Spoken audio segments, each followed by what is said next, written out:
to come and do this national duty of ensuring that our people get the services that they deserve, as promised in the Freedom Charter. Today, I think all of us, we reckon that is an Africa Day, which I think primarily is aimed at ensuring that we have strong institutions and credible leadership as part of the renaissance of a better Africa and a better world. DG, and you encourage our support staff led by Mama Sube, Ghana, and our researcher and Date Maujani, and our IT support. Thanks for coming and to be on board. And I think for now, just to outline the objective of the meeting without regurgitating what is basically obtainable, is that we are going to process the fourth quarter report as presented by the Office of the Premier. And I think people should have that understanding and contextualized why quarterly reports. The quarterly reports, I think, DG and your colleagues, are based on quarterly indicators and targets that have been set in your APP. And it is in that context that on an ongoing basis, because we are the ones, as the portfolio committee, who have approved your budget and APP, we have to track the progress, whether what we have signed as a contract is being implemented. And I think the purpose of this platform today, this strategic dialogue, is to ensure that you provide us with the overall progress made with the implementation of the PPP in this quarter, so that we do that quarterly monitoring, whether those elements of planning and budgetary processes are being implemented, your projections vis-a-vis your expenditures and so forth. And these reports, I think, serve as an early warning systems by alerting us on an area of weak performances and areas where remedial action is required, and where there are some areas of variances between the plan and actual outputs. An explanation of the problems or the challenges related to variances should be provided. I think that's the context, and our responsibility is to interrogate the implementation of the APP, the interrogation, not the insults. We need to be very, very robust in our oversight. But I think always that we need to maintain that spirit of collegiality. If I have to put it, all of us, I think we are interested to ensure that we have a clean corporate governance, but also we execute our fiduciary responsibilities as contained in the Public Finance Management Act and other pieces of legislation. And it is within that context that I think this meeting is officially open, and you are all welcome. Feel free. We are here to assist one another. We are going to be robust in our interactions, but that robustness does not necessarily mean that we're personalizing issues, but we wanted to see that there is an improved service delivery, and we optimized that service delivery to enhance the capacity of the state so that it becomes capable, ethical, and developmental in its nature. Item number 2, Ghana. Let's check who is on board. Thank you, Chair. Before I can render the item that I've been requested to do, I want to bring this matter.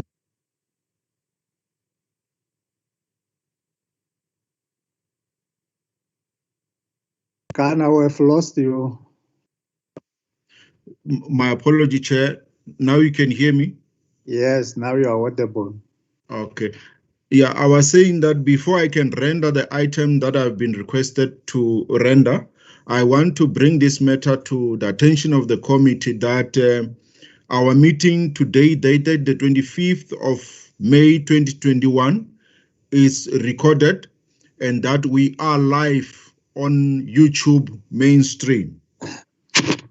Secondly, Chairperson, to say that in our meeting, we have Honorable Lekanyani NM, Honorable Kekana N, Honorable Silane CBD, Honorable Maharaj R, and Honorable Mukaba Pukwana M.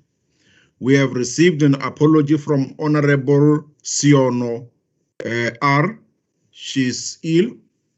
Chairperson, I will then request the DG to introduce his team and the designations, and also to render an apology from the Office of the Premier. Thank you, Chair. Okay. Over to you, DG.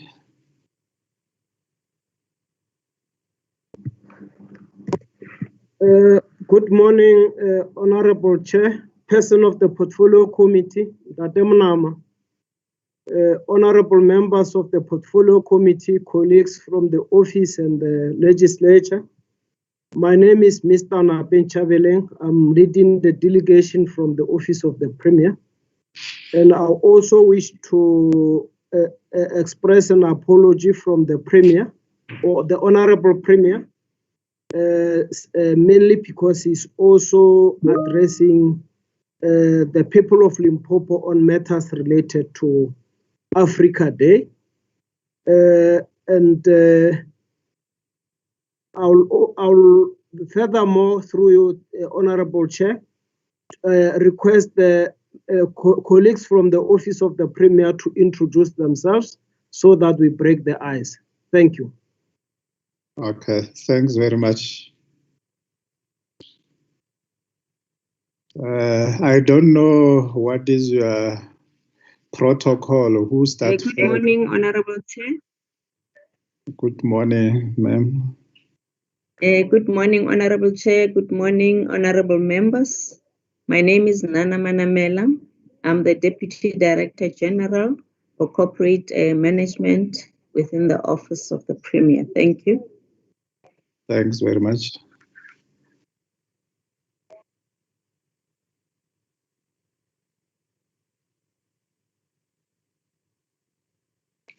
Good morning, Chair and members of the Portfolio Committee. I'm Mr. Managa, responsible for institutional development support in the Office of the Premier. Thank you. Yeah, really, but you don't call yourself Mr. It's us who will call you Mr. or Professor. It's on a lighter note. Good morning, Portfolio Committee members. My name is Dudu Slachile. I'm the Director for Strategic Planning and Policy Coordination. Thank you. Thanks, ma'am.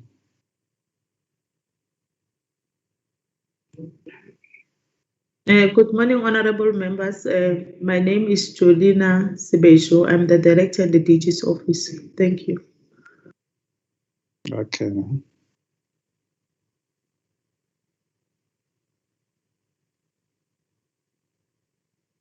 Is it all, DG? Good morning, Honorable Chair, once more. Ms. Ramokgopa is still struggling to connect, and the Chief Financial Officer. They will join us as soon as the logistics are sorted. My apology, thank you. Thanks very much.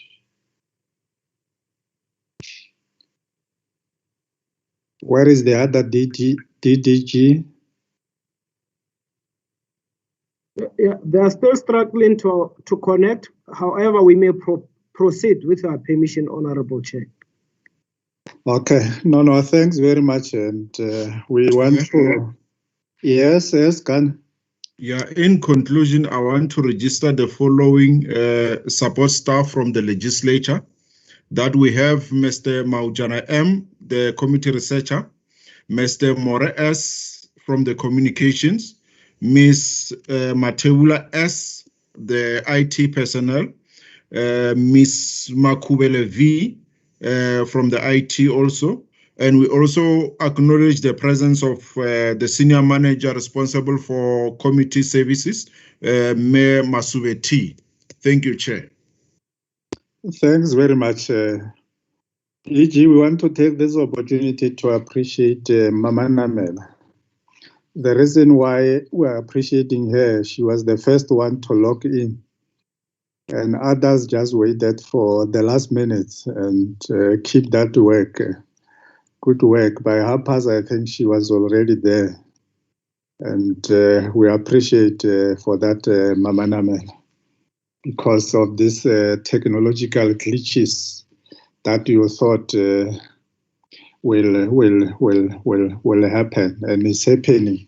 We just appeal to our members just to log in timelessly so that we don't waste a lot of time in trying to resolve some of these issues.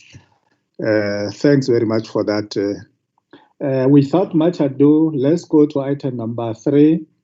Is there any other business, honorable members, that you wanted to raise or to share with the Office of the Premier as per the program?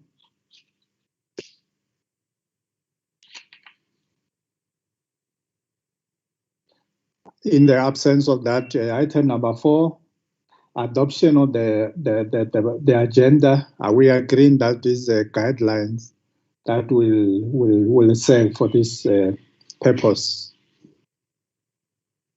Honorable members, formally, I think we need to. Yes, we agree. We're live. You don't just agree, you introduce yourself. Thank you, Chairperson. My name is Honorable Nakedi Maria Lekhanyane. I move for the adoption of the agenda as it is. Thank you, Chairperson.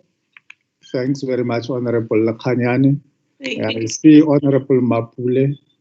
Thank you, Chairperson. My name is Honorable Mokaba Pokwana. I second Honorable Lekhanyane.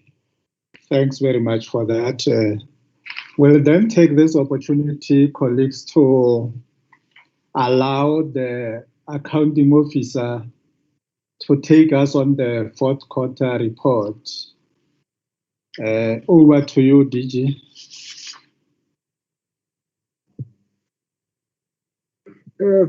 Thank you, Honorable Chairperson of the Portfolio Committee and other honorable members.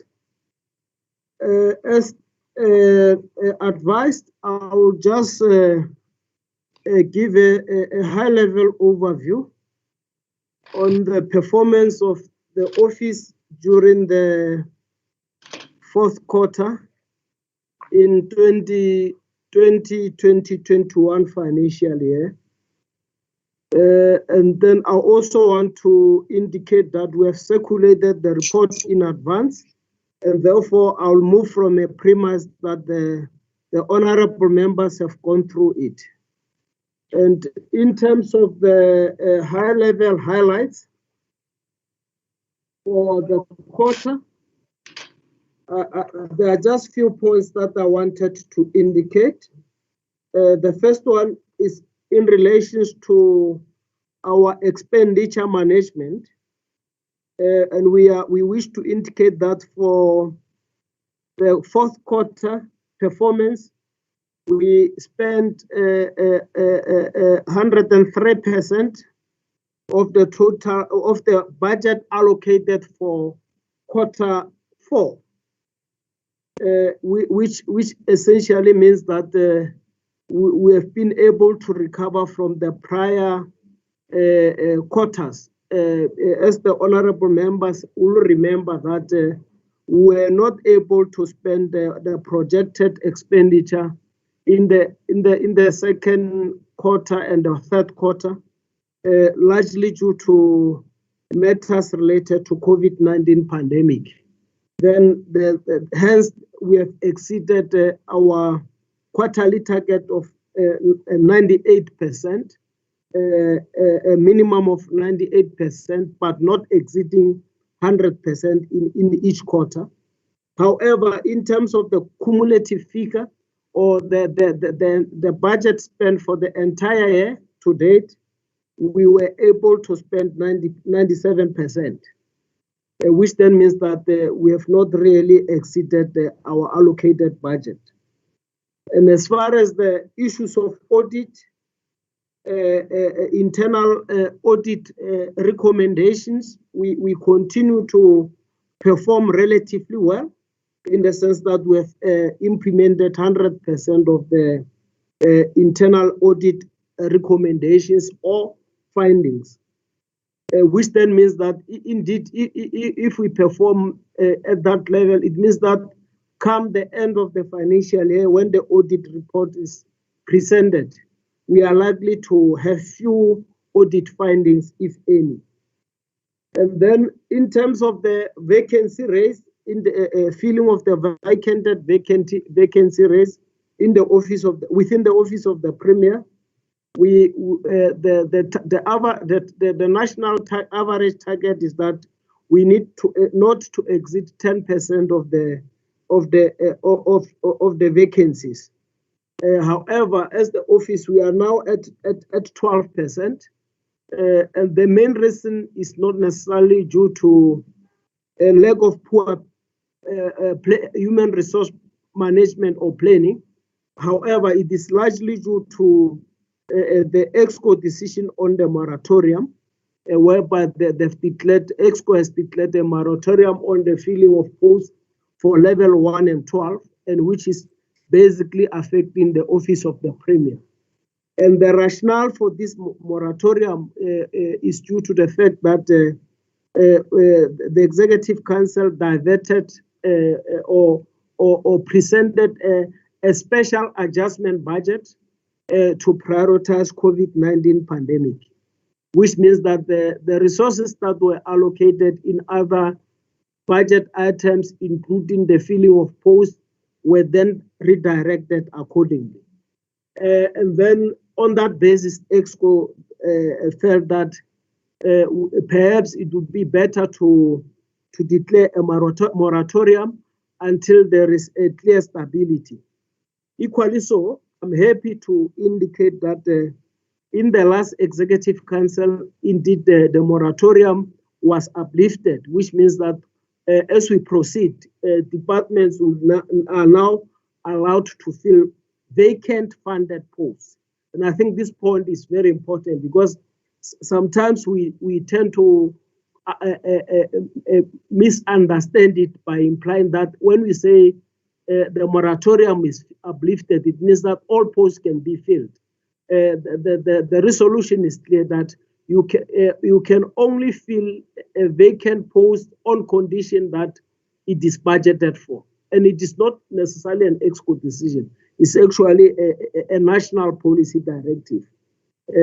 I thought I need to clear that point.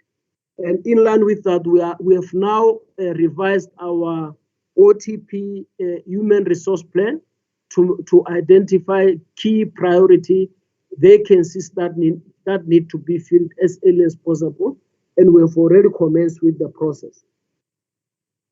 And the other issue relates to the resolution of the disciplinary cases within the office of the Premier.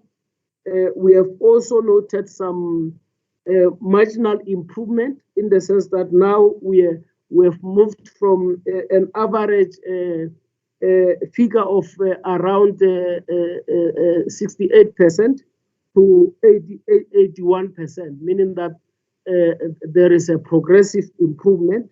However, in terms of the directive, it says that all the DC cases should be completed within 90 days, which then means that there is still a space for further improvement.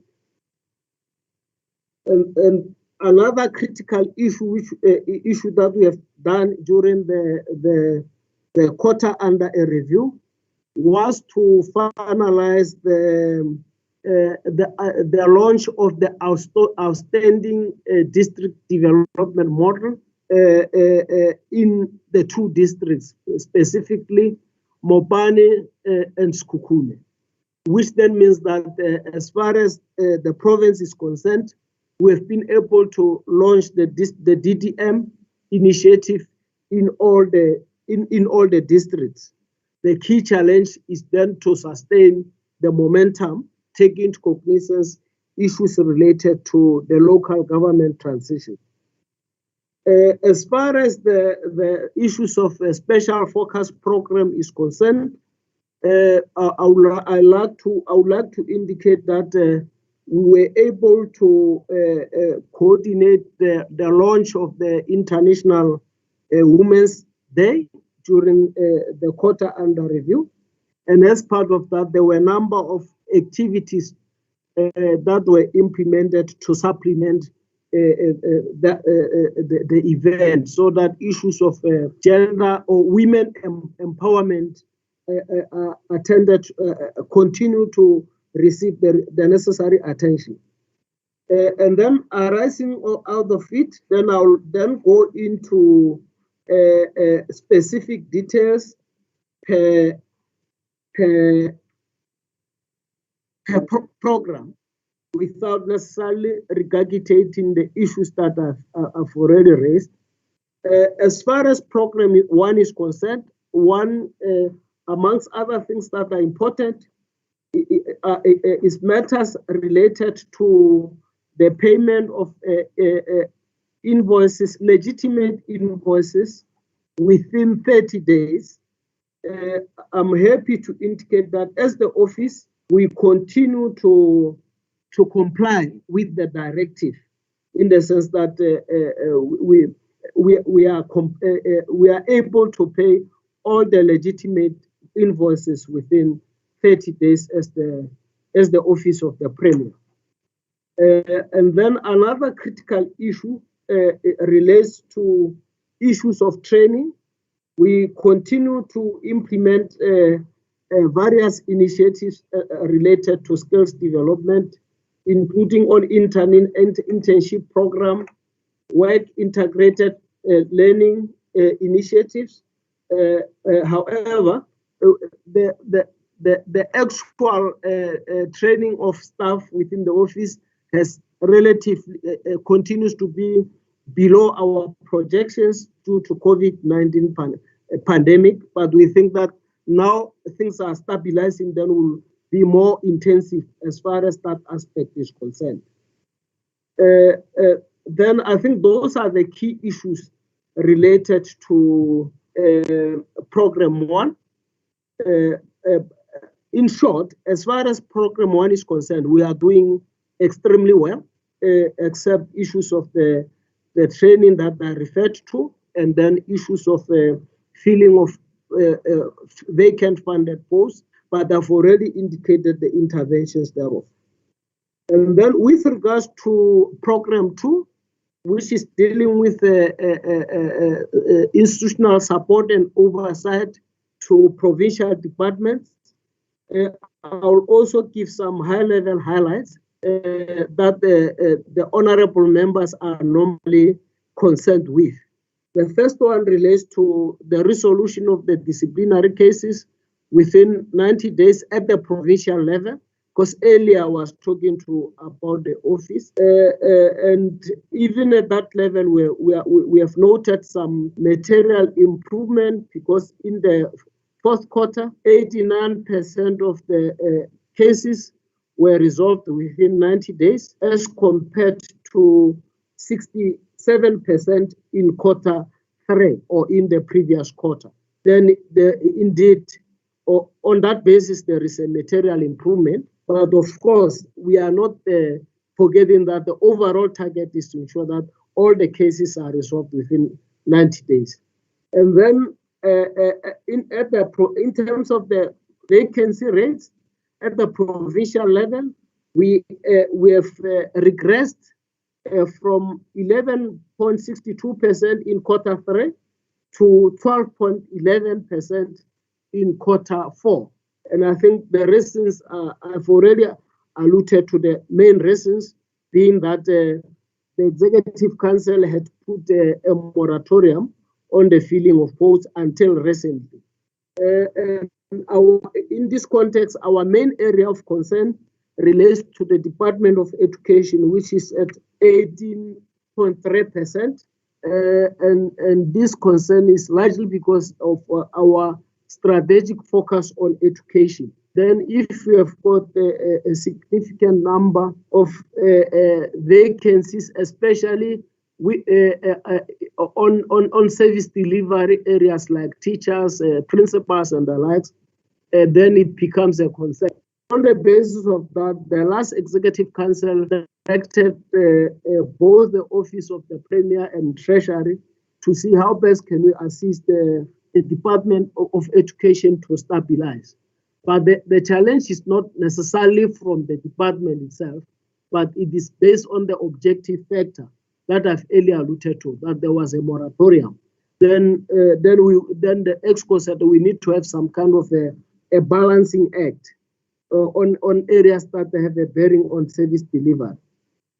And then on matters related to women empowerment, I've earlier alluded to, but part of it was to convene workshops targeting women-owned businesses in all the 5 districts, and issues related to Human Rights Day, whereby issues of gender or women, or rather gender rights, are located within the broader theme of human rights. In other words, women rights are human. Women rights are human rights, and then I think we approach the Human Rights Day from that context. And as we speak, fast forward, we are currently working on the preparations for the Youth Month, and I'm reporting on it because we have started as early as the 4th quarter, or as early as March, to begin preparing for the Youth Month. And on matters related to Program 3, the key highlights, we continue to, I've earlier indicated about the launch of the DDM, then I need not to repeat it. But another critical issue is that we were able to integrate issues related to the review of the draft IDP. As the honorable members may be aware that in terms of the law, the draft IDP should be presented to respective councils by the latest by March of a calendar year, which is part of Q4.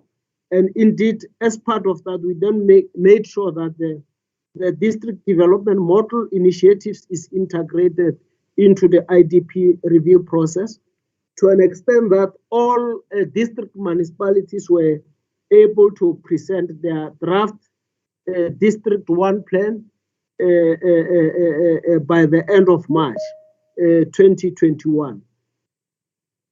And then, of course, as we have earlier alluded to in the previous discussions, that we have also concluded the LDP review process during the 4th quarter of the last financial year,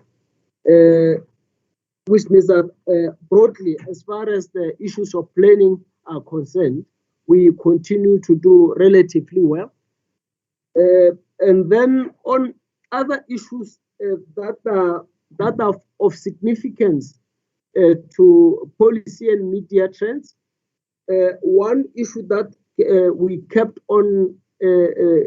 kept ourselves busy on is in relation to COVID-19 pandemic, where we continued to, for the Premier continued to coordinate the activities of the provincial command council.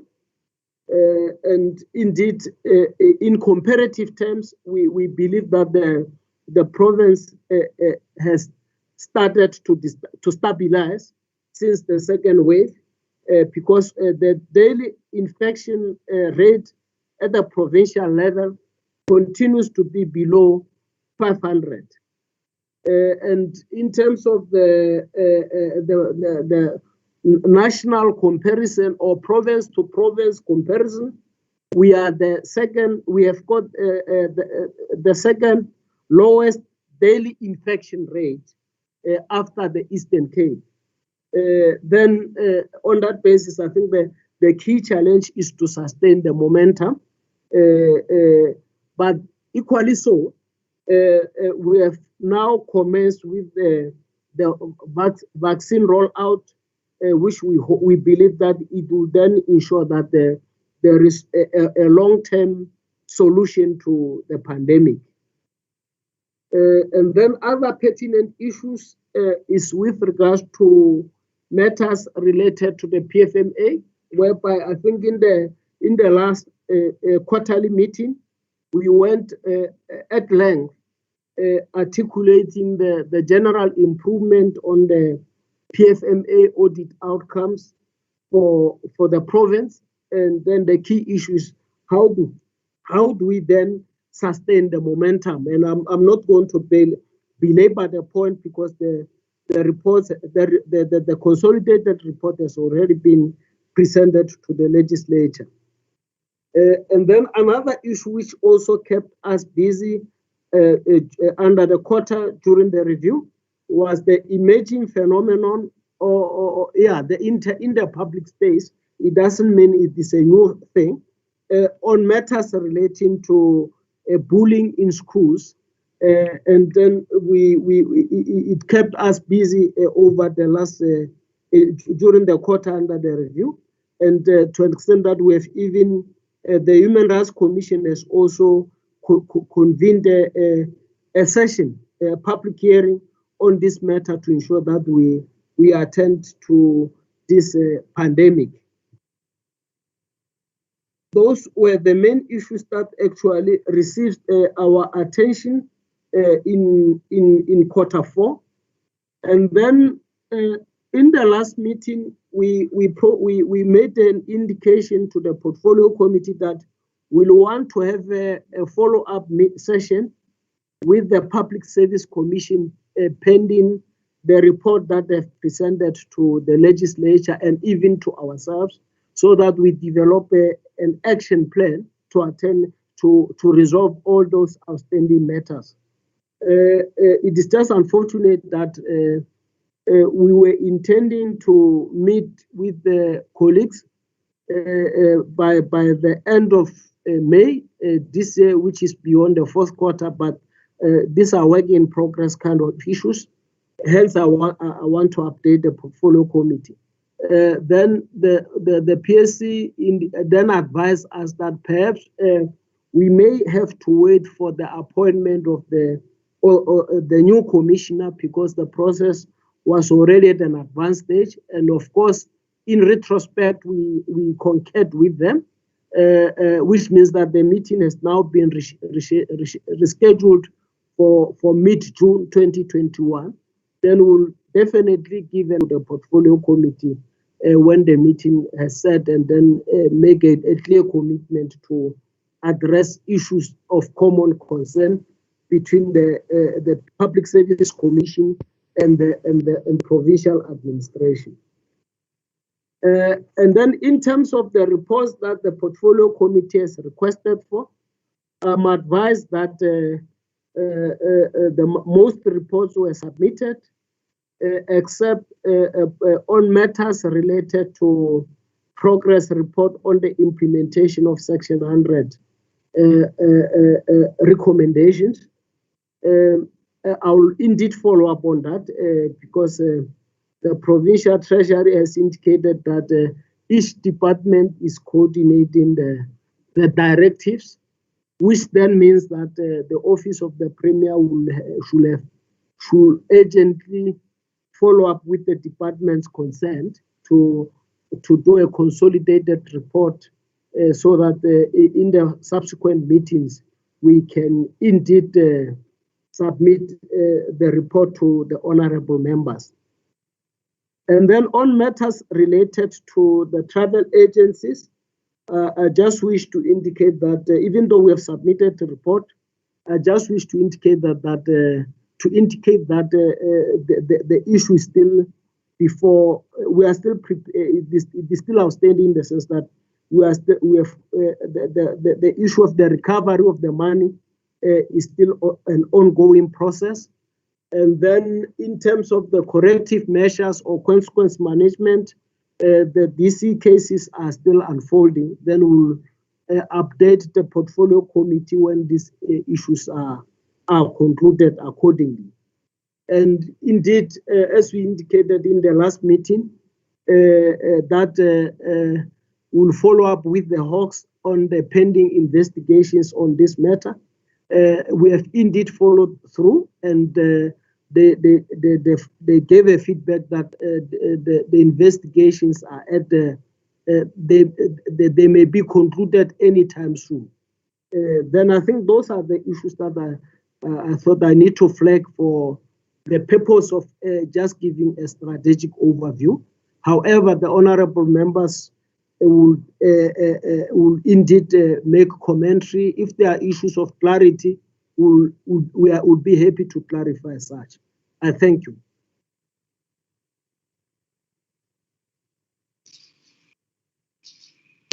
Yeah, thanks very much, DG, for updating us as the portfolio committee. I think we'll subject this report to scrutiny, and honorable members, I think we'll look into some areas that I think they feel that there is an element of laxity. So that we improve in some other areas, so that we promote good governance. But thanks very much for the presentation. We are more empowered, and then we'll be able to interact with the report. Honorable members, I think the report has been put before us for us to impress upon. But firstly, just to break the ice, DG, before we can approve the report, if you go to the accounting officer's overview, the second last point, if we have that report before we can approve it, the fourth quarter report, I don't know whether you have it at your disposal.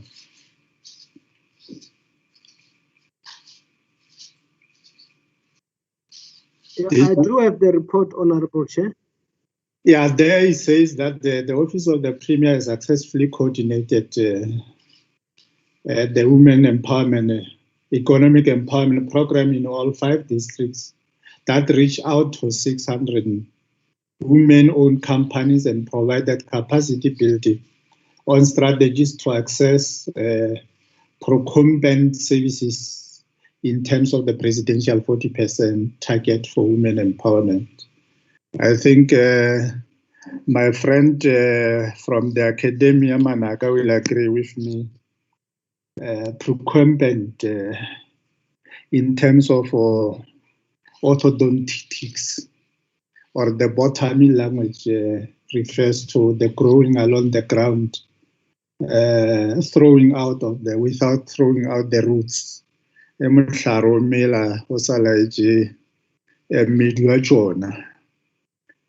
Perhaps you have to correct that. I thought it was supposed to be procurement, but we are subjected to correction before we can approve that, because we cannot just leave it like that. We need to be on the same frequency of issues or on the same wavelengths.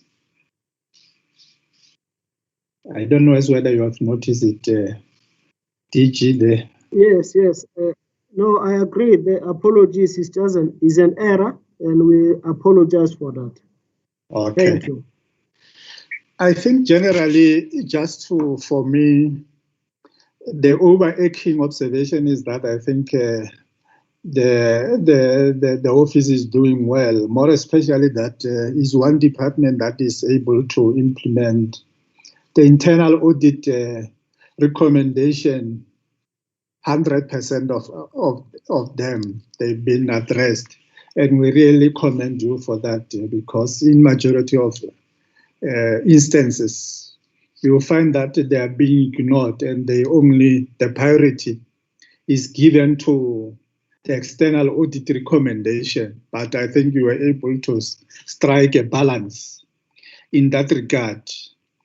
Our major observation and our concern, DG, is that in terms of our projection vis-a-vis the expenditure, there is a challenge there that I think has to be corrected, so to say, because if you look into your administration, program 1, the projection there is a bit problematic. They are too ambitious, but in terms of the expenditure, they are not in sync with what you have projected, and that's one area that the reason why we are raising these issues, and it goes on in all these programs, in your program 2, your quarter 2, 3, and so forth. You didn't perform well, but at the last, the 4th quarter, that's where I think you have exponentially spend the money, which I think can create an impression of the physical dumping. Will encourage you to spend more money on the 1st, 2nd, and 3rd quarter, so that it doesn't raise some eyebrows to say that they are just dumping money because it's the end of the financial year. And secondly is the issue of the VET capacity program that you have. Perhaps if you can be guided as the portfolio committee, why are you not engaging the local institution of higher learning, your University of Limpopo and University of Venda? Why I'm deliberately raising this matter because University of Venda has recently been termed as a University of Technology, and given the SEZ development in the province, I think they can come handy in that regard. But I think you'll just give us your opinion on that. Why not? And you go to VETs and ignore our own locally branded universities. Secondly, the general audit improvement. There is a remarkable improvement in terms of the audit outcome, but we are quite worried. Perhaps you have to share with us. The Department of Education is the only department in the province that has obtained qualified audit opinion, and it has been there for quite some time. And one entity called GAL.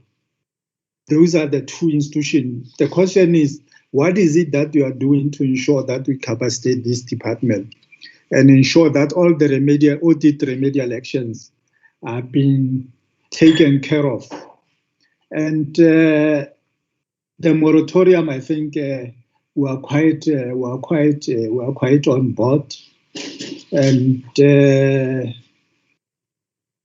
we are also more worried about the development of in Mogalakwena. You have appointed an administrator there in terms of your section 139, but it seems that there is no improvement unless we can be convinced otherwise as the portfolio committee.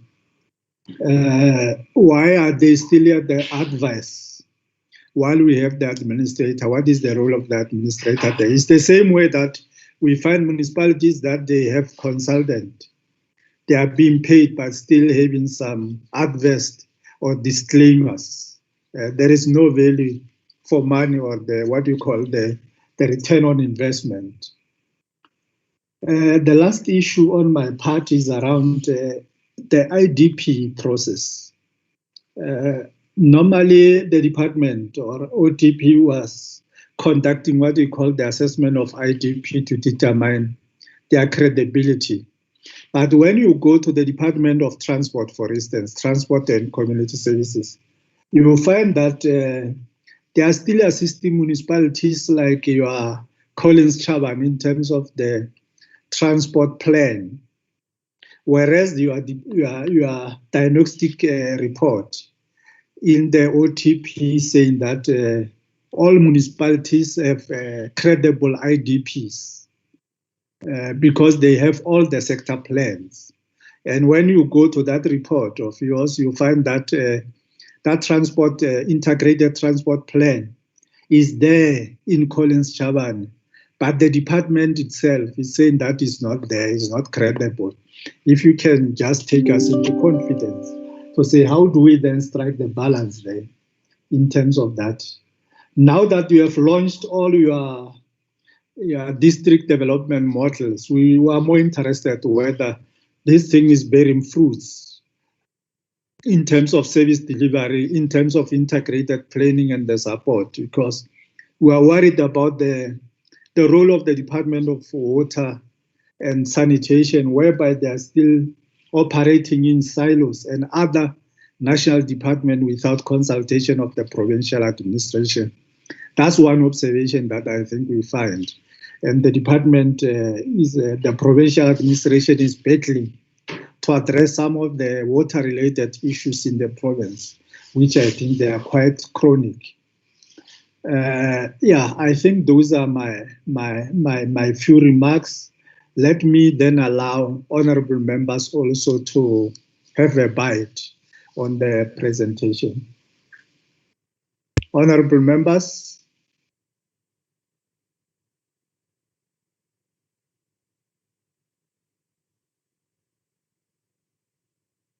Honorable members.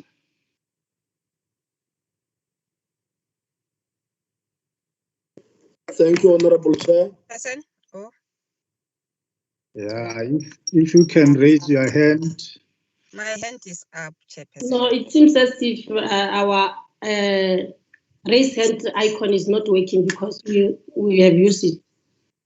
We've been raising hands. Maybe not in use. I see Honorable Selani, Honorable Kekana, Honorable Lakhanyane, Honorable Maharaj, Honorable Mokaba, I think you'll come.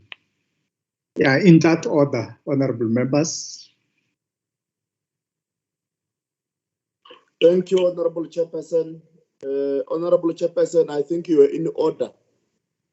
You were in order due to the fact that the department or the institution, the office of the Premier, they were so eloquent in terms of reporting insofar as the implementation of the resolution or internal resolution of audit.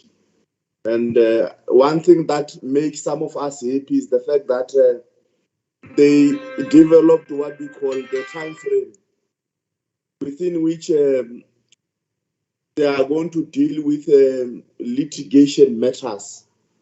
And because previously you will agree with me, Honorable Chairperson, that litigation around the department or provincial government were taking so long to such an extent that there were reasonable suspicions from corners of our province that part of the problems were or why these cases are not dealt with is because somehow officials or those that to a larger extent are politically connected are afraid of dealing with their friends, families and relatives insofar as corruption is concerned.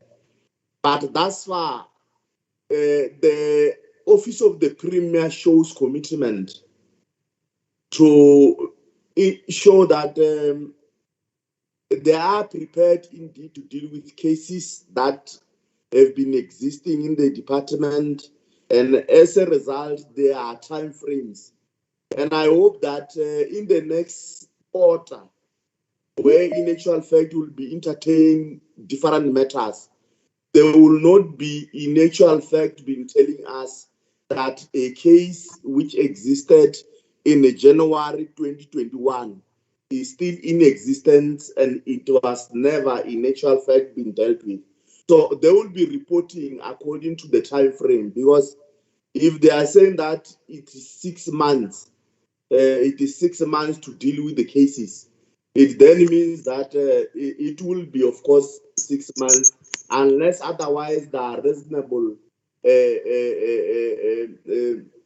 issues that I think they will be reporting, that the reason why they fail to deal with those cases are this and that. But so far, the template that they've reported, or the time frame that they've reported to the committee, we duly appreciate DG. Is something that shows commitment on the part of the office or the provincial government, but also that these cases that were in existence for quite some time, they need to be fast-tracked. They need to be fast-tracked. Decision has to be taken, because part of things to move smooth in the administration is our ability as those that are implementing decision to take decision or to implement, so that people are not doing things as they wish in the administration. But so far, I'm comfortable, Honorable Chairperson, with regard to the reporting, because it's something that we're worried that every case is,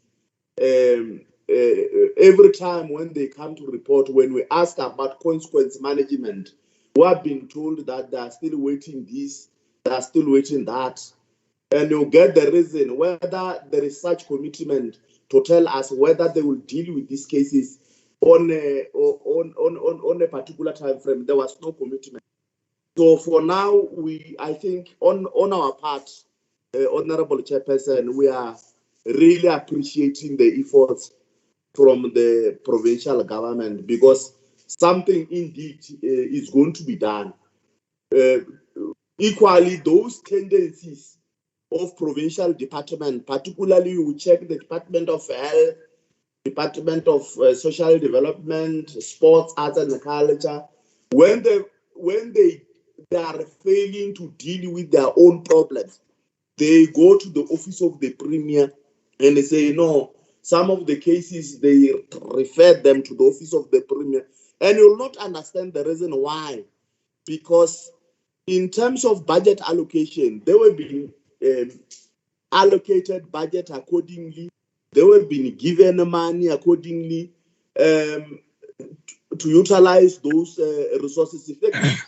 But a crime or non-compliance, for example, was committed in the Department of Sports, Arts and Culture. You will not understand the reason why must the office of the Premier deal with corruption that in actual fact is, or non-compliance that has happened in the Department of Sports, Arts and Culture, whereas you have got officials in the Department of Sports, Arts and Culture which were supposed to deal with their cases, because they are responsible to manage those resources effective. And now they are burdening the office of the Premier, having a lot of cases, whereas the office of the Premier has got a lot of cases that are still outstanding and not being dealt with thus far. So my argument is upon that basis that the office of the Premier, at the ultimate end, they came to report that, to give us the time frame that most of cases in terms of litigation processes,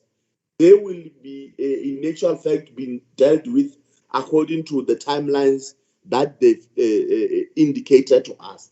So we want to appreciate Honorable Chairperson. Honorable Chairperson, the other issue that I think it's important, I feel that I must raise. I'm raising these things for the second time. I raised this matter in the Committee for Quality Assurance, Quality of Life in the status of women, youth, and people with disability. That look, unless if there was any revised recruitment plan or what do you call that thing that they used to employ. Because my understanding is that every department has got what we call youth officers. And sitting where we are, I think none of those youth officers in every department, those that are responsible to monitor issues of young people in the province, none of those posts have been occupied, unless if they review that plan. So, sitting where we are, all the departments, they were supposed to have the youth officers. And where we are, even today, those posts are not in actual fact yet being filled. We only have this one of NYDA, which is responsible to look into the affairs of young people.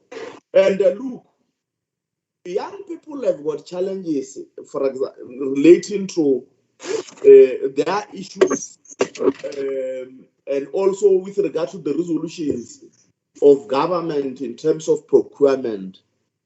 And now what is happening is that there is no one in this department who's monitoring the affairs of young people, also the affairs of women, and also the people with disability, insofar as the 30%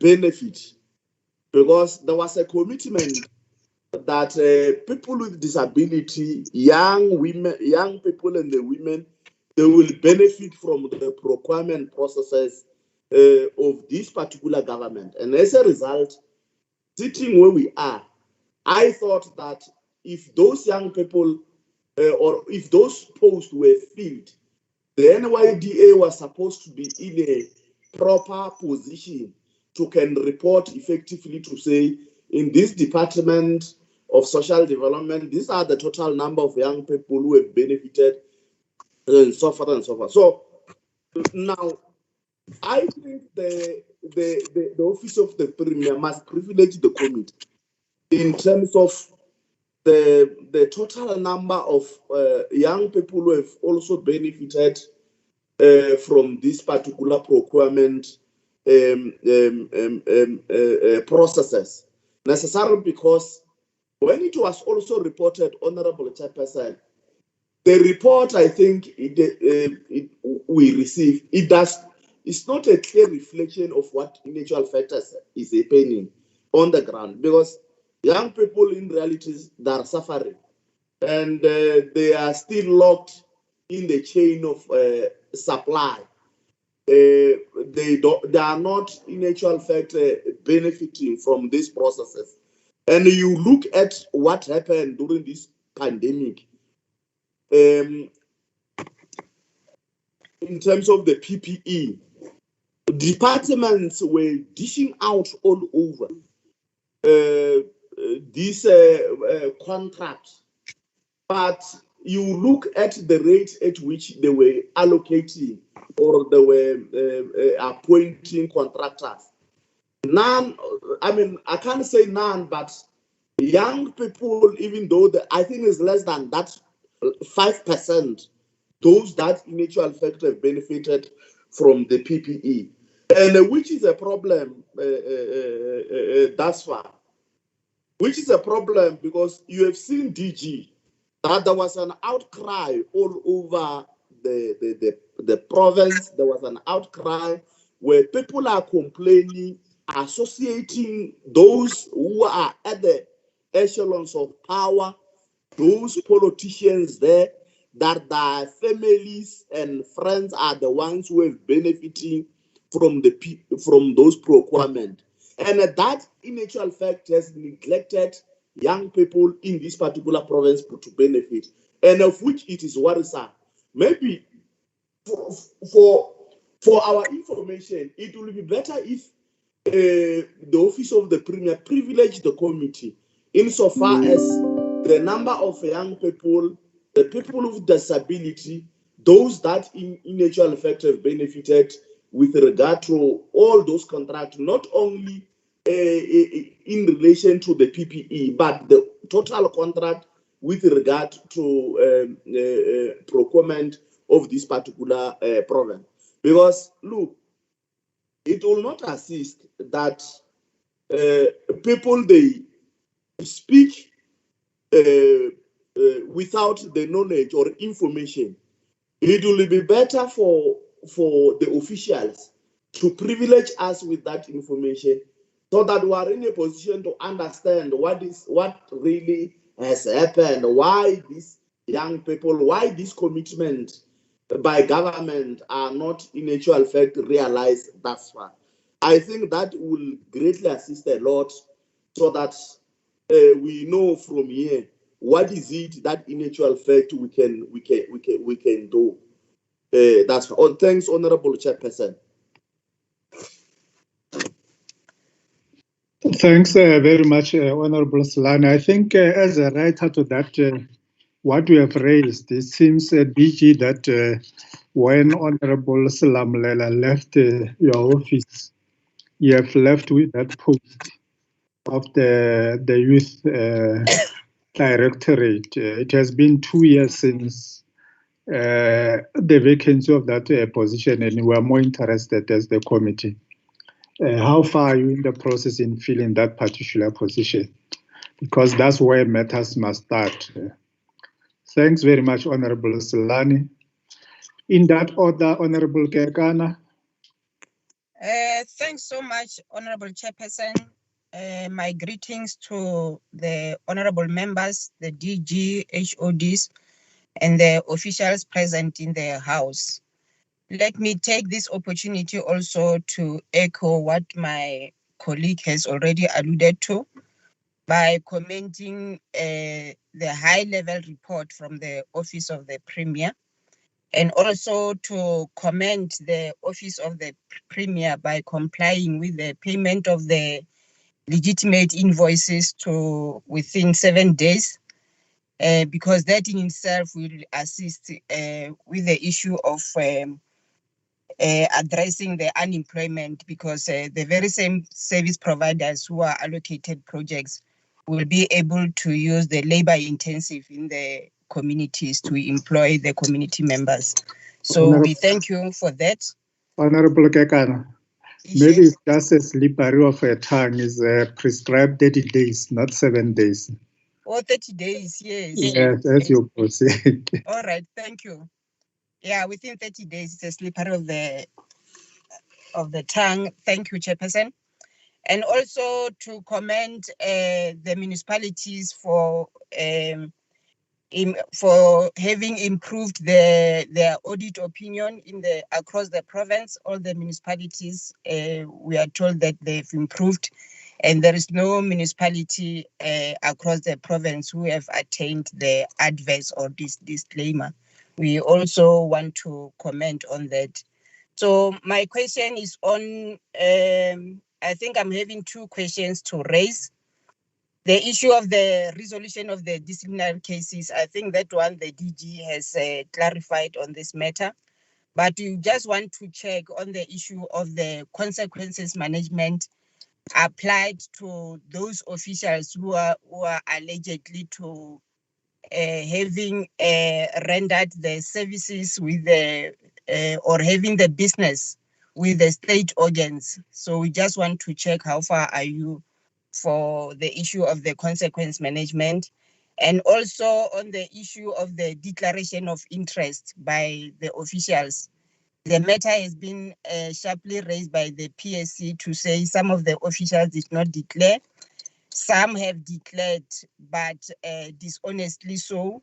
Hence, we still have the officials who are doing business with the state organs. So we just want to check the consequence management applied, and also to check on the issue of when dealing with the declaration of interest. We want to check on the issue of the officials who have declared their directorship with the companies, and also their assets, their cars and their properties.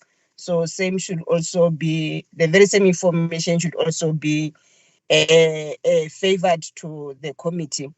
And the second question is on the issue of the indigent register. The committee believe that the COGSTA has got the consolidated indigent register from the municipalities.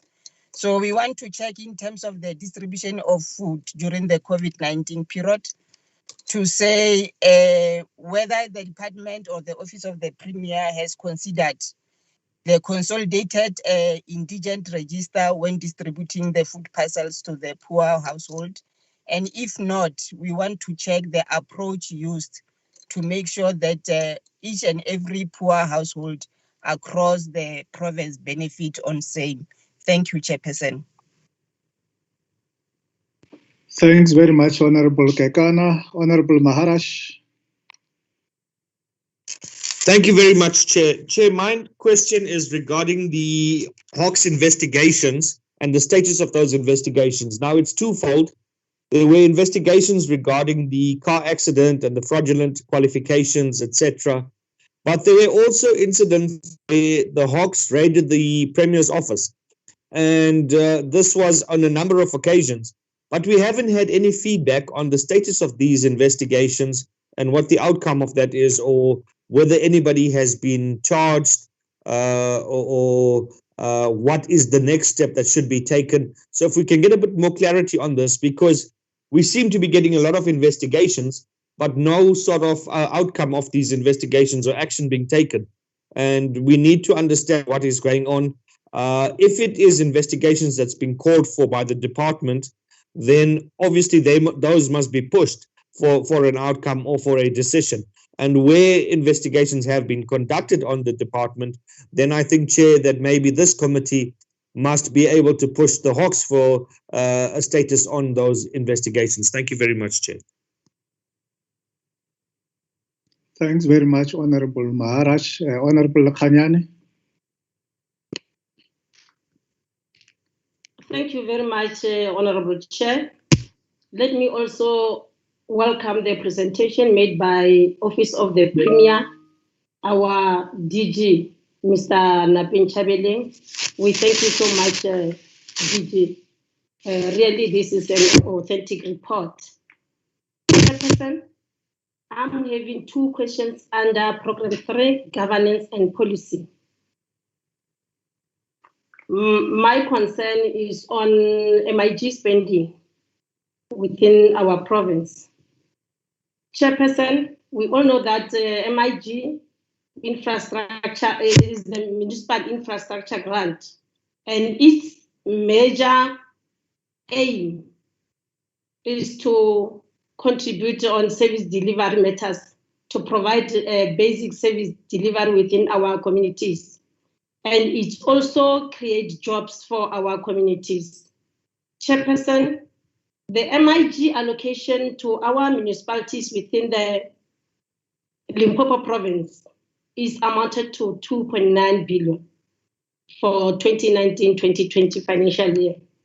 And 2.4 billion, which is 84%, was spent at the end of June 2020. For the 2020-2021 financial year, Chairperson, as at the end of March 2021, 1.9 billion of MIG was spent by our municipalities.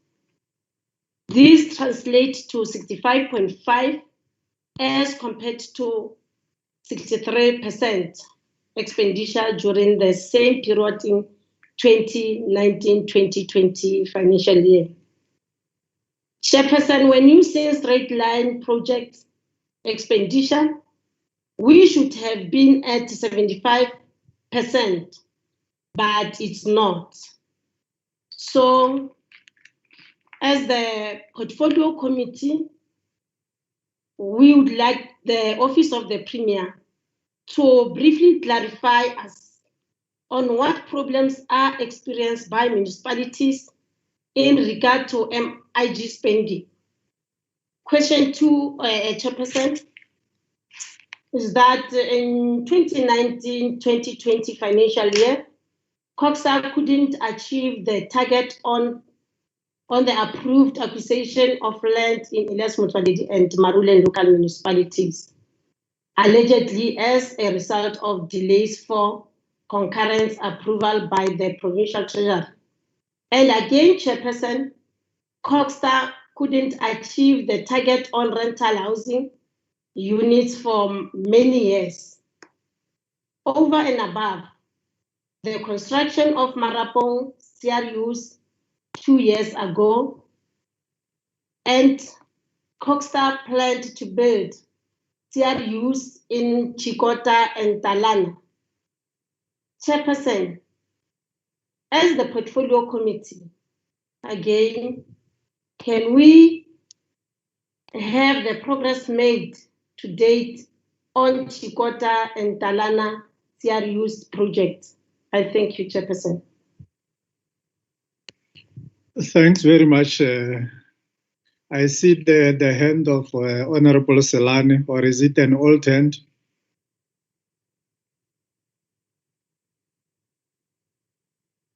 Okay. Honorable Mapule Mugaba. Thank you, Honorable Chair. I always get this message from Honorable Mapule Mugaba. Don't. Thank you, Honorable Chair, and good morning to honorable members and the DG and his office. Honorable Chair, I think it's good that you put me at the end as a mother, because everybody has, you know, so the mother must come in and say, so mine is just to appreciate the report presented by the DG and the improvement, the good work that the Office of the Premier has done. So we just need sometimes to appreciate, you know, just to give people courage and show them the good thing that they're doing. So mine is just to appreciate and say to the DG and his office to keep up with the good work. And thank you very much. No, thanks very much, Honorable Mapule, because DG, they told me that you need new enemies because the old ones are weak. It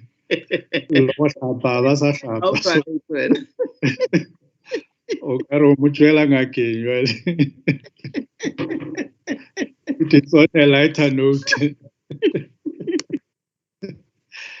Yeah, thanks very much, DG. I think the other issue that I think were, as much as thanks, honorable members, for raising all those critical issues that will assist us to improve and to enhance the capacity in the provincial administration.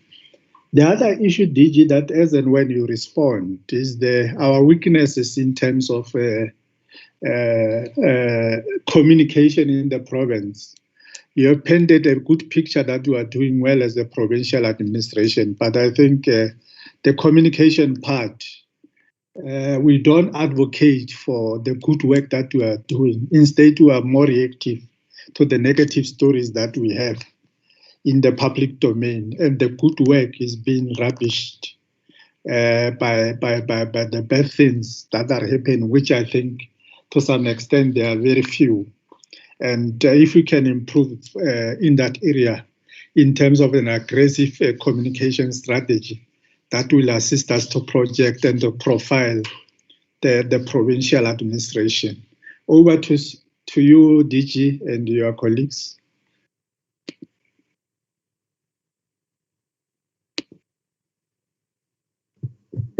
Thanks, Honorable Chairperson and the honorable members, for your feedback. And then follow-up questions. As per the practice that we have already established in our engagement, with our permission, Honorable Chair, I will suggest that we allow colleagues whom will want to respond to certain issues or questions before I then round up. But I'm basically ready to respond to most of the issues, but just to give colleagues an opportunity to respond to the issues. Through you, Honorable Chair. Thanks very much.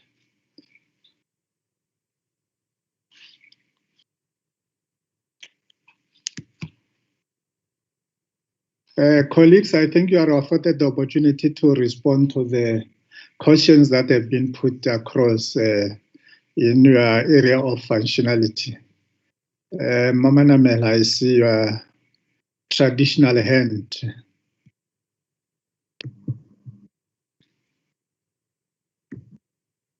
Thank you, Honorable.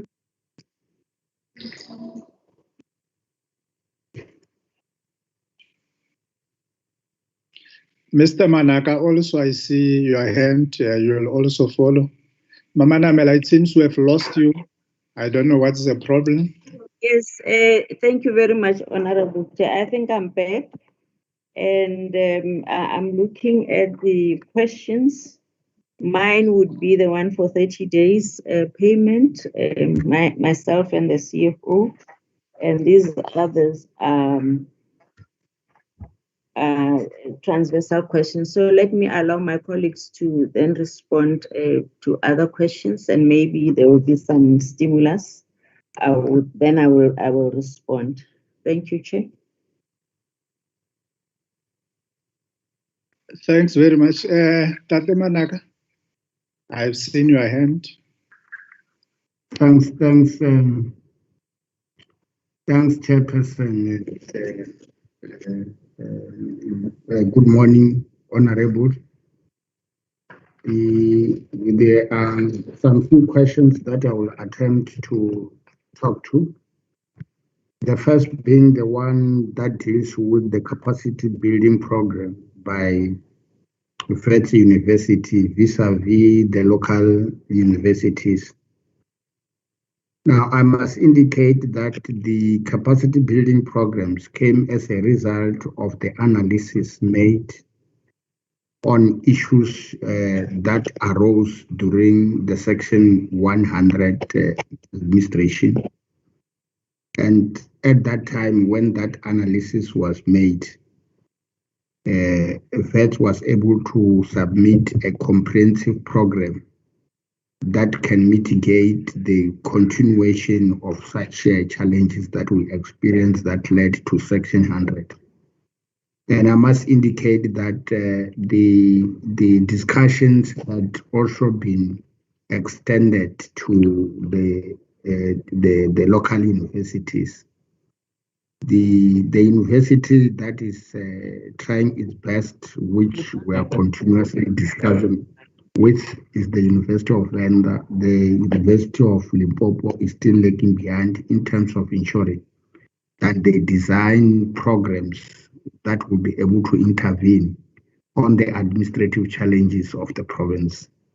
But nevertheless, Chair, we will continue to engage them and make sure that they come with programs that are relevant to assist the provincial administration. They have not been left behind. We are continuously engaging with them so that they are able to come through in terms of such programs that are required by the provincial administration. And the other issue relates to the youth officers in departments. By giving a short illustration in terms of history, you will remember that initially the province or the country, we had a youth commission. And when youth commission came to the end, it was the time when the NYDA was coming into existence. And there have been discussions with the coming in of the NYDA. And in fact, in terms of the thinking, when NYDA was coming into existence, the provinces were to have the provincial board of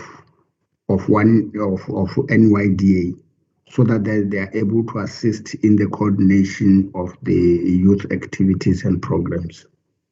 Now, in that process, then, because the Office of the Premier was establishing a youth directorate, moving from the Youth Commission, and with the time of the Youth Commission, Then because the issues of youth wanted to be centralized in one place, so the issue of the youth officers in the departments was done away with, and we awaited the National Youth Development Agency to come with a new institutional arrangement in terms of dealing with matters of the young people across the country.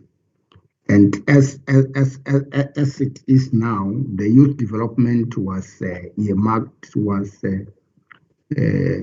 an attempt to make sure that at that level in the office of the Premier, all youth activities are centralized so that then we have one voice of the youth in the province that directs on what needed to happen as far as the young people of the province and in the country is concerned.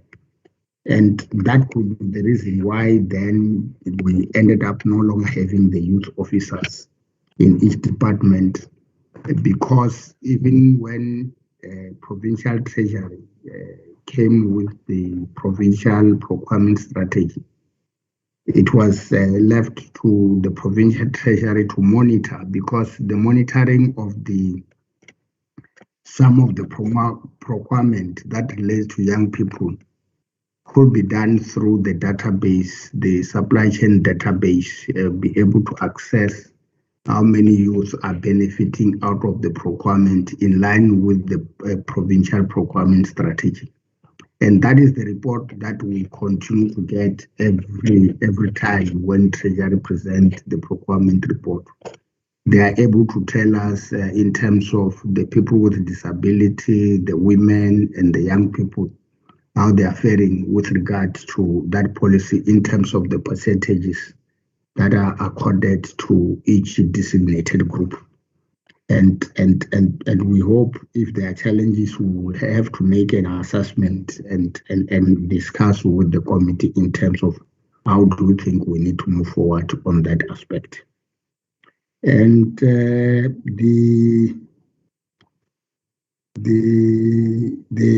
issue relating to the disciplinary cases of those doing business with state organs.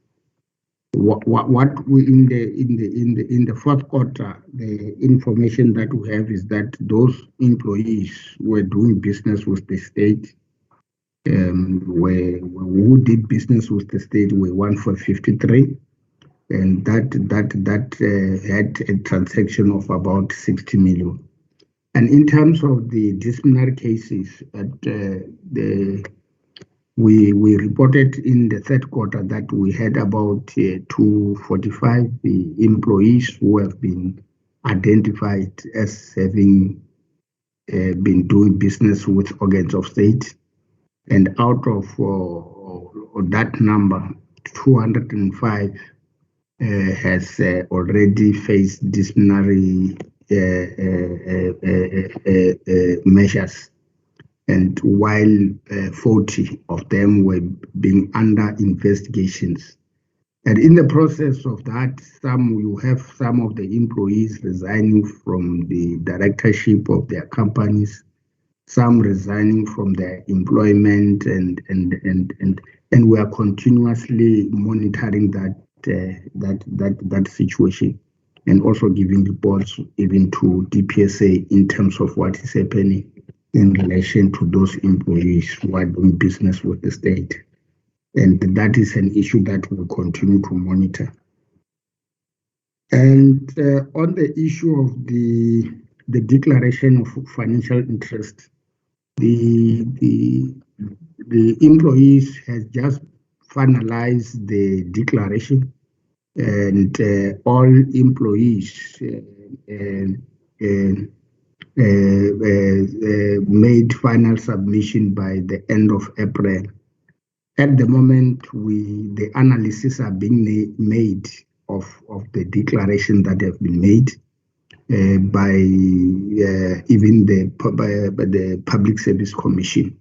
And after an analysis will have been completed, then a report then gets issued, which also indicate the the question marks and suspicions that are there next to the names of various employees, is then that around June, July, then we get a finalized report that tells us the outcome of the financial declarations after the analysis will have been made. And as soon as that is obtained, then departments are required to start investigating those possible conflict of interest which will have been identified during the analysis.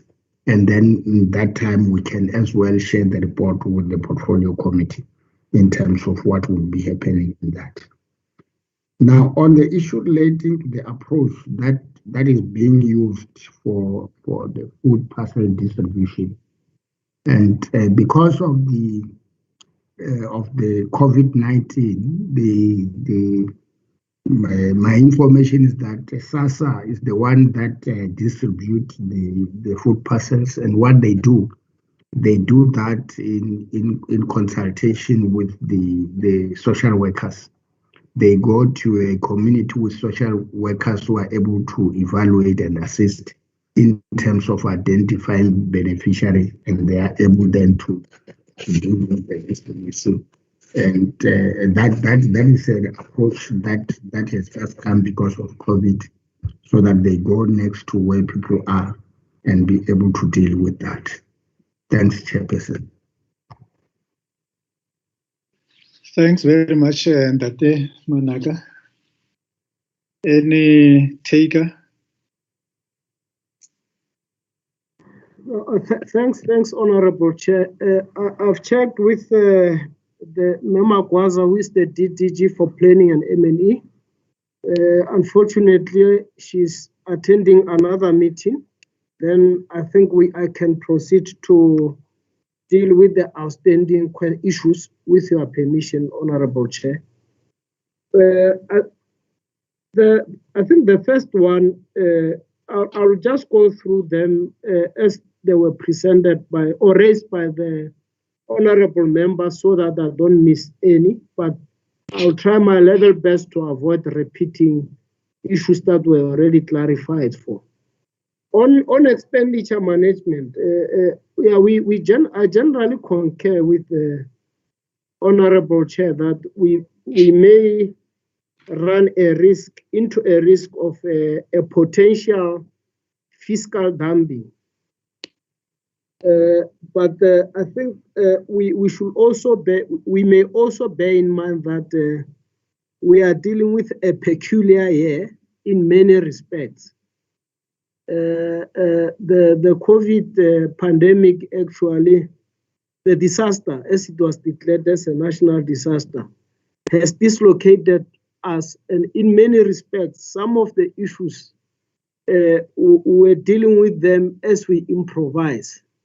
And I think on that basis, it makes sense that, or actually it is reasonable that you find that most of the projects were spent, or most of the budget was spent in the fourth quarter for those key main reasons. Because I think it was only in the fourth quarter whereby the infection rate started to decline.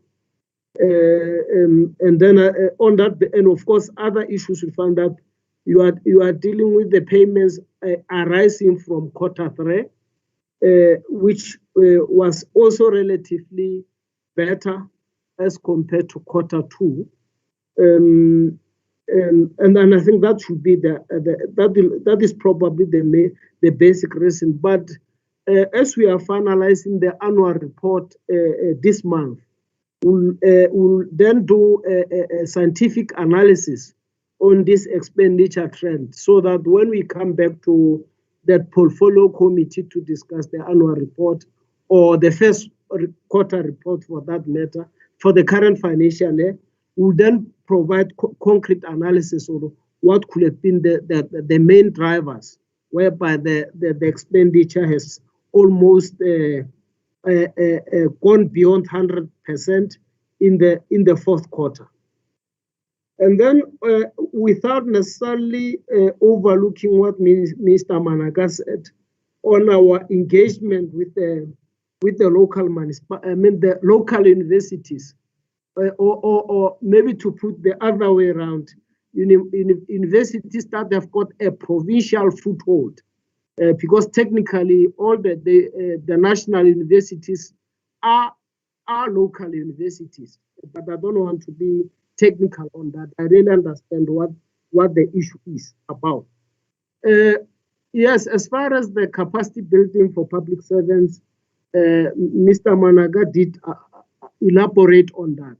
However, we do have strategic partnerships on other areas, particularly with regards to research and development, with the universities that have got a provincial footprint. For instance, as the Honorable Chair has earlier alluded to, with regards to Messina Mercado SEZ, we developed what you call the SEZ Skills Development Plan in consultation with the university. And the discussion was indeed very robust. And we hope that when we begin with the implementation phase, we will definitely solicit support from the University of Venda, or rather Venda, as per the agreed skills development plan.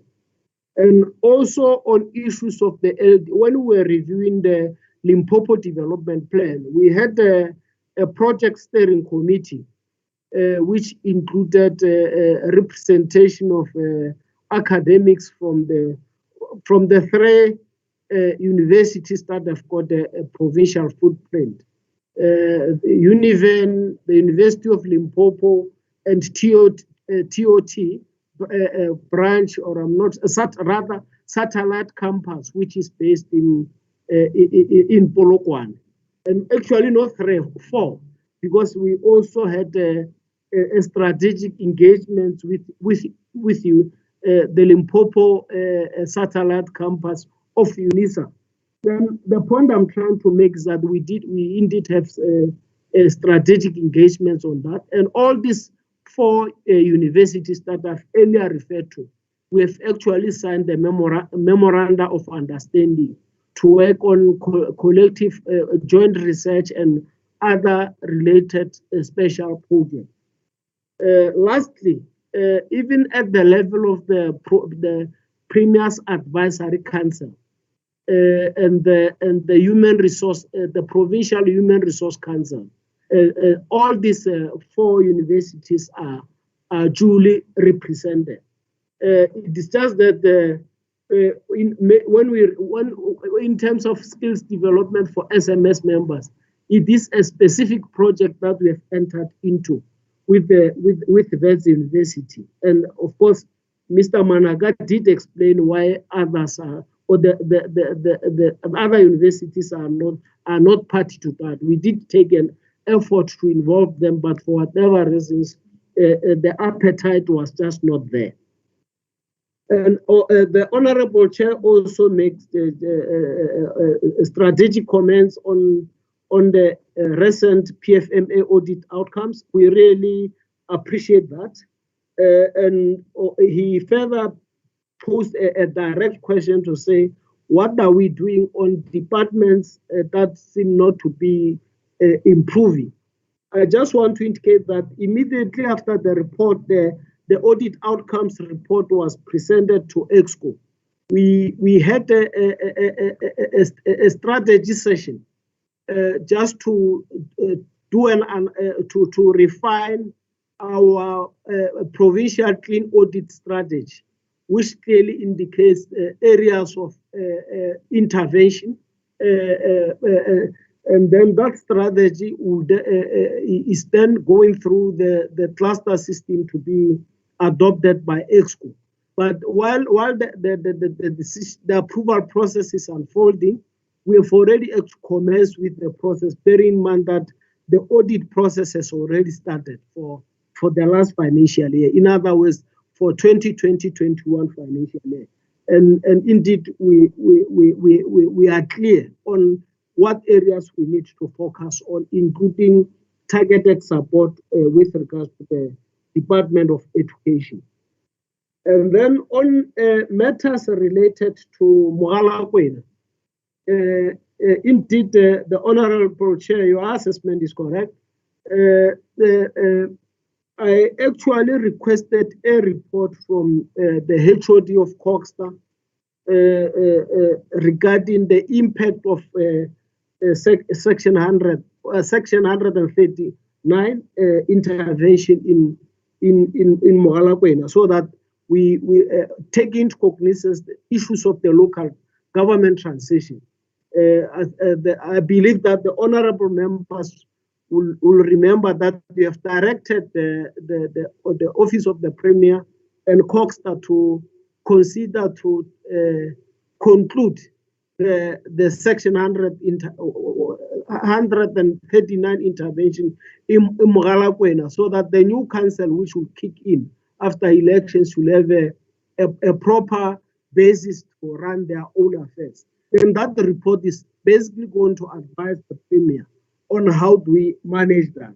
But part of it will be to do some kind of a concrete assessment on whether the intervention was helpful or not. Then I'll suggest that we can then share with you the findings of the report in the forthcoming meeting, if it is acceptable. And then the issue related to the credibility of the IDPs. Normally, this process is twofold. We do a strategic analysis of the draft IDP.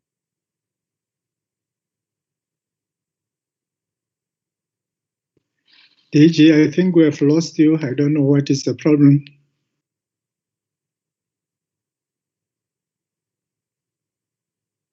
Hello, DG.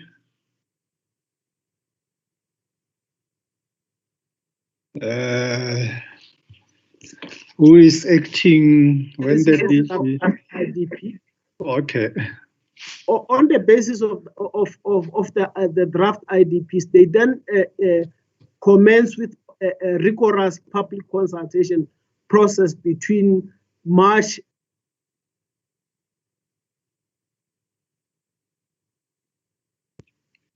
DG, it seems there is a problem with your connectivity there. I don't know what's the problem, but we have lost you in the meeting. We are still in the meeting, but you are not audible.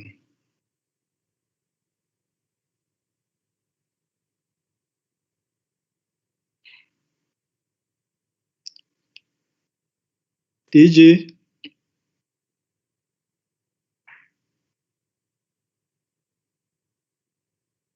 Hello, DG. He has since left the meeting. Who is taking over from the office while he's still trying to rejoin?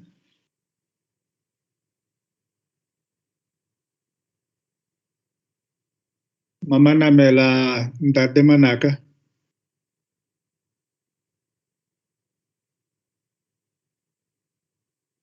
Chairperson, he's still there. Yes. Oh, I'm sorry, I was disconnected, Honorable Chair.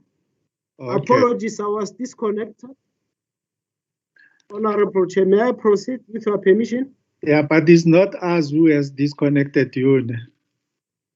No, I agree. It's the fourth IR issues. Okay. On a lighter note, Honorable Chair. Yeah. May I proceed? Yes, you are at liberty to proceed. All right, thanks. Yeah, I was just still clarifying on the credibility of the IDPs to say that what we normally do as the Office of the Premier, we then analyze the draft IDPs so that it serves as an input into the crafting of the final IDP. And then post the adoption of the IDPs in June, May, June. We then, the MEC for Coxta is expected to commission a strategic assessment of all the IDPs in the province. And even though I may be exposed, I may appear to be exposing the MEC, but it's obviously not done by the MEC, it should be done by the HOD. The challenge is that over the last 2 years or so, that exercise has not been done. And it's a point that we've been raising with Coxta. Then perhaps what we'll do, we'll follow up with them to make sure that this thing is done, because it means that whatever the Premier's office will have done before the before the adoption of the final IDP, it remains hanging. You may find that some of these issues have been responded to later. But with regards to issues of transport plan, or rather transport planning, I agree. I do agree that the Department of Transport has been struggling to assist some municipalities on this matter. And largely because I think there was a moment where they prioritized these projects or this plan, crafting of these plans, and then, but they were not budgeted for. Then those are some of the challenges that we encounter from time to time.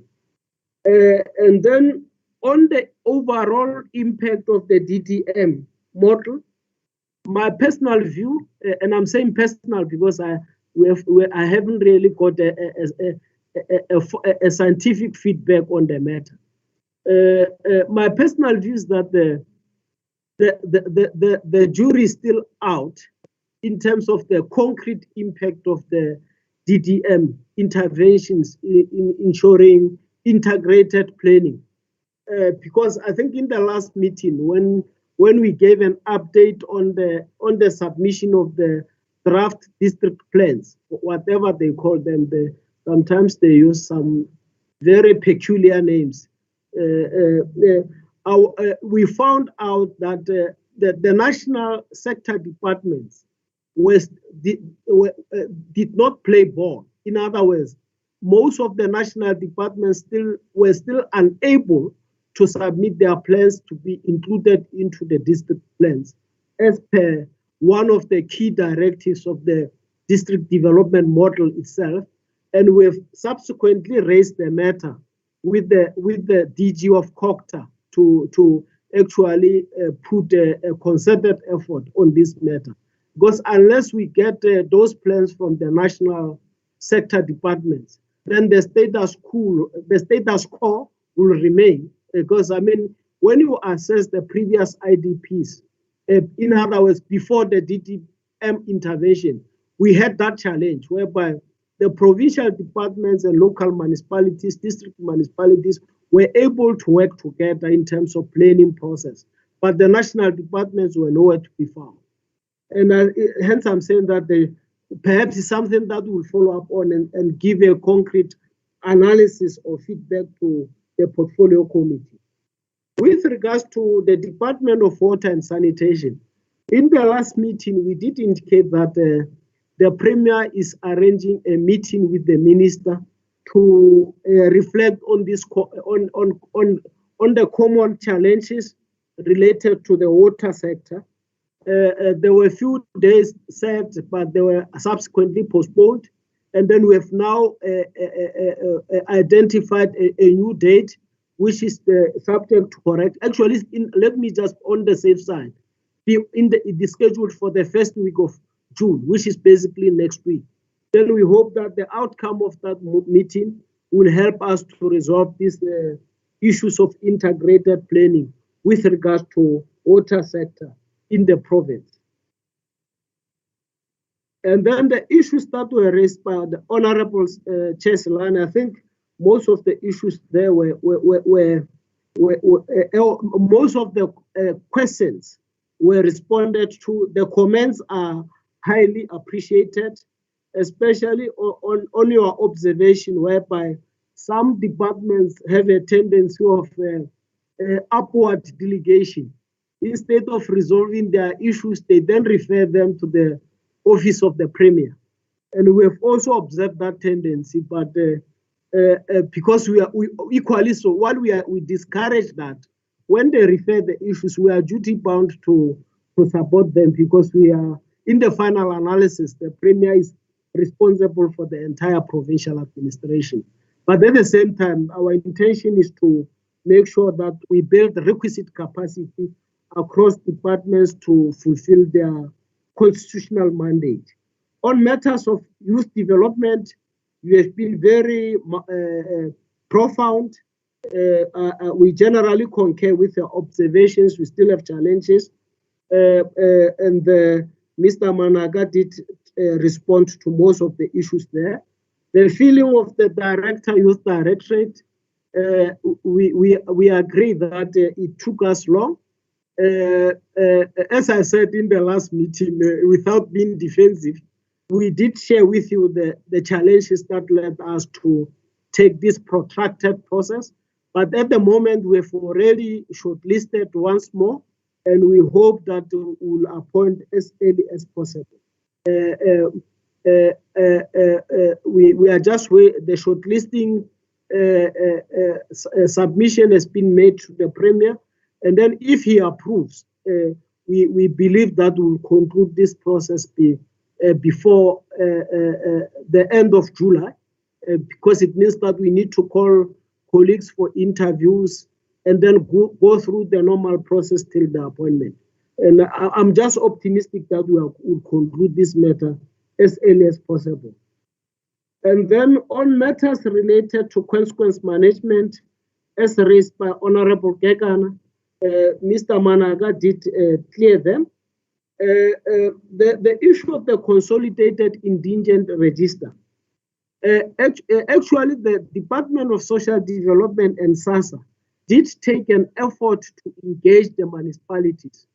And then the challenge was that they found out that most indigent registers that are used by the municipalities were outdated.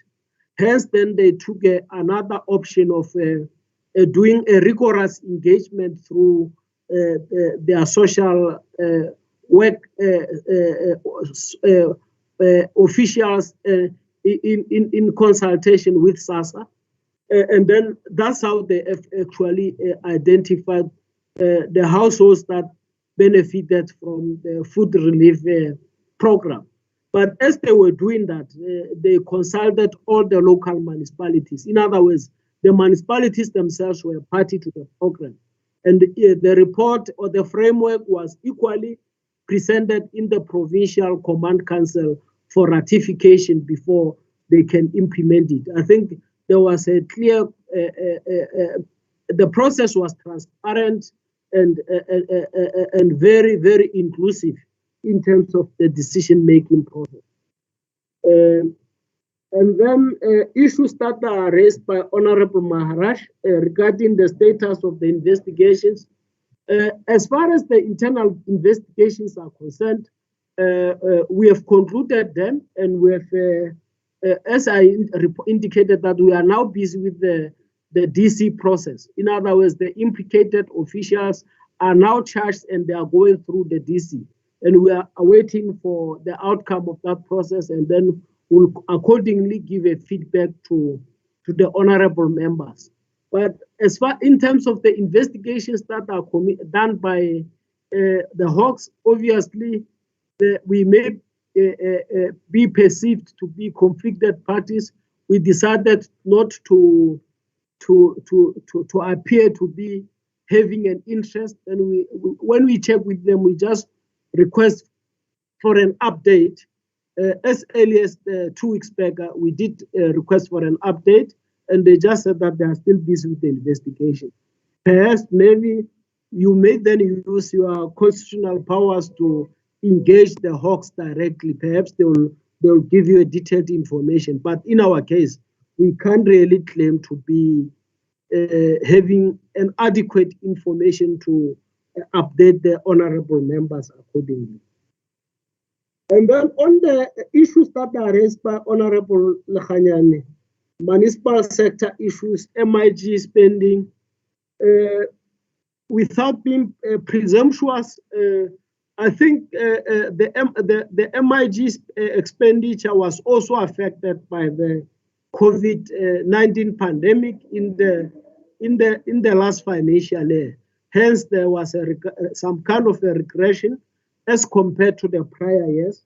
That is my gut feeling, but we'll follow up on that to make sure that whether we can expect that the process. The Marapong, the Dalani, and the likes, I think we were substantive in the last meeting on these matters. If I'm not wrong, we have also availed the reports, and I think that's how I'll put it. But as far as Marapong is concerned, I know that the MEC has decided to intervene on the project itself because of its implications. But as far as in terms of the historical trend analysis, one challenge that we normally have, honorable members, is that during the transition, and I'm making a reference to it because we have commenced with the transition, the tendency is that in the final year, in the final financial year, I think it's better to put it that way, the local government often goes wayward. In other words, a lot of wrong things normally happen in the last financial year of the local government sphere. And equally so, in the first financial year of the new term, things don't go well. Largely because as a country, and I'm not saying as a province, I'm saying as a country, we have not really well managed the local government transition. You find that there is a huge turnover at the leadership level. Find that more than 70% of councillors are new. You find that more than 80% of the mayors, speakers, chief whips are new. And then it then have a spin effect, a spin-off into the administration. You find that the entire strategic management gets changed. You have got the new municipal manager, you have got the new CFO, new everything in the municipal strategic management. And until we resolve these systemic challenges, I don't think that we'll be able to stabilize local government. And I'm raising this matter with you, honorable members, because you are representing various political parties. And then it is political parties that decide on the list process. And then new councillors then terminate contracts of the senior management, municipal senior management. And it's a leadership matter. And then, of course, in your own ways, perhaps you can help the public administration, or rather the local government sphere, to stabilize. And of course, as technocrats in provincial government, we are trying to serve as advocates in making sure that we ultimately achieve the local government stability. Hence, I'm raising it. In other words, Honorable Lekganyane, you may have concerns with the prior year, but wait for the current financial year and the subsequent financial year. Then you may find that actually we are dealing with systemic challenges rather than once-off challenges. And fortunately, in terms of my recollection, you are from the local government sphere. You have a background with the local government sphere. You'll probably agree with my observations there. And then, Honorable Mugaba, we really appreciate the congratulatory message, and then we hope that we'll sustain the momentum. And once more, thank you. I think on matters related to communications, we agree that our communication machinery still needs some refinement, and in line with that, the last Executive Council has adopted the Provincial Communications Action Plan, which is actually going to guide our communications in the current financial year. And secondly, and we hope that it will then help us to improve accordingly. And as we speak, the DG has convened a special meeting of the heads of communications in all provincial departments and entities, just to reflect and see what kind of support do they need from HODs and the MECs, so that we improve accordingly. Honorable members, I think I've tried to touch on all the key issues that we have raised. Thank you. Yeah, thanks very much, DG, and to your colleagues for providing us with the requisite answers and responses. Unless otherwise there are some clarity-seeking questions that honourable members were not satisfied with the answers provided. But over and about DG, I think the reason why we raised the issue of the indigent register is based on the sarcastic allegations of nepotism in identification of beneficiary for food parcels, but also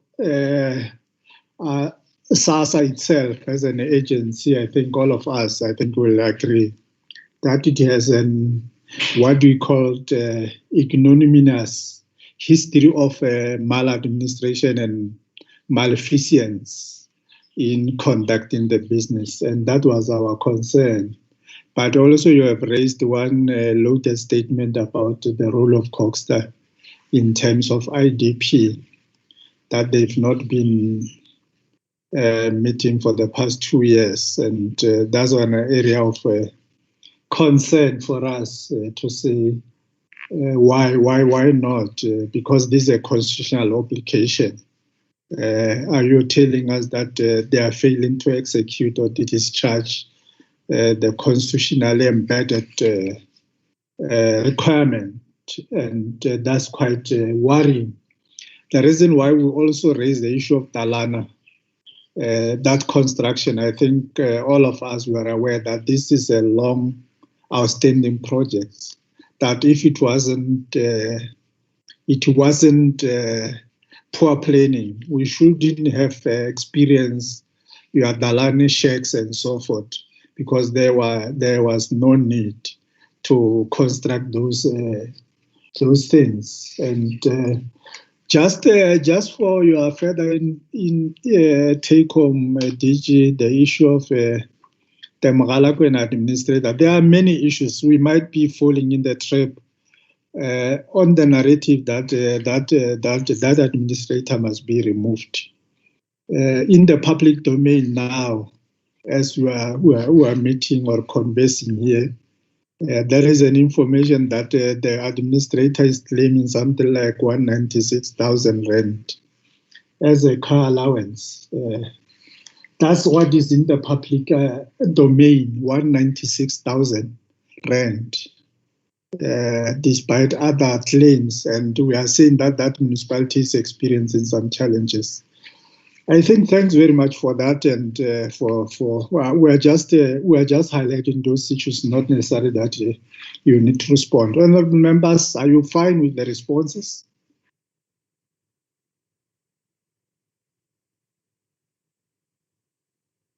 Yes, we are fine, Chairperson. Okay. Honourable Lakhanyane, thanks very much for that. And Dana, do you have any announcement? Chair, unfortunately, we don't have an announcement. Thank you. Okay, thanks very much, honorable members. I think just to quote our former president, Thabo Mbeki, on this day that I owe my being to the hills, the valleys, the mountains, the clouds, the rivers, the deserts, the trees, the flowers, the seas, and the ever-changing seasons that define the face of our native land. Close quote. I think this meeting has been fruitful. Thanks very much. I think you'll be busy, DG, preparing for the annual report, and we wish you well in your audit processes. We hope that you'll maintain the status quo. Unless you have any parting shots before I can adjourn the meeting, DG. Thanks, Honorable Chair. I just wish to appreciate the engagement and support from the members of the Portfolio Committee. And indeed, we'll try to strive to increase our productivity rate. Thank you. Okay. No, thanks very much, our honored members, colleagues in the management echelon of the Department of the Office of the Premier, our colleagues in the legislature led by Mayor Masube, Ghana, and your colleagues. We really appreciate the support that we get and the cooperation and collaborative efforts that we experience. This meeting stands adjourned. Thanks very much.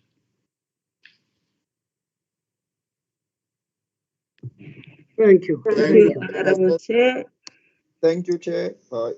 Thank you, Chair. Thank you very much, Honorable Chair. Thank you, Minir. Yeah, old enemy.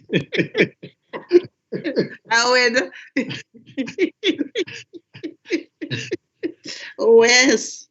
Yeah.